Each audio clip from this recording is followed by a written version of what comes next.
Друзья, всем привет! Канал эстетической красоты и психологического здоровья. Сегодня я буду делать самомассаж гуаша. Сейчас я пойду на море, буду дышать морским воздухом и делать самомассаж гуаша.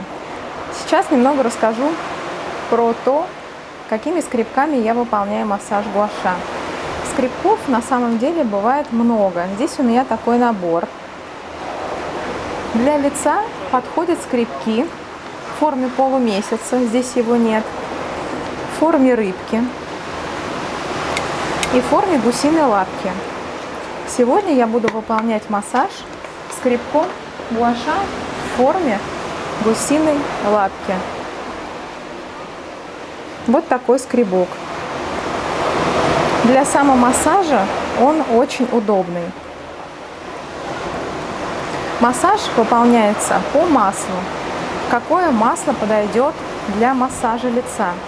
Для любого массажа лица можете использовать некомедогенные масла. Таблицу комедогенности вы можете посмотреть в любом поисковике и выбрать самые некомедогенные масла. Это масло ши, масло органы, конопляное масло и масло подсолнечника. Кокосовым маслом выполнять массаж лица я не рекомендую.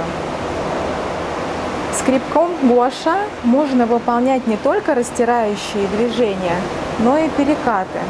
Также можно выполнять скребком гуаша срывы. Срывы очень удобно выполнять, когда вы делаете массаж кому-то, клиенту, близкому человеку. Себе срывы неудобно выполнять. Я покажу технику растираний. При массаже гуаша не следует растирать родинки и родимые пятна. Делаем массаж по массажным линиям. Перекаты делаем по лимфодренажным линиям, которые идут от носа до шеи. Далее подмышечным лимфоузлам и от козелка до лимфоузла подмышечного. По этим движениям можно делать перекаты. Если вы делаете достаточно сильные выскребания, они должны быть короткими и чередоваться с более лайтовыми выскребаниями, которые будут более длинные. То есть движения более длинные мы делаем более слабым. Движения короткими мы делаем более сильными. Итак, друзья, приступаем.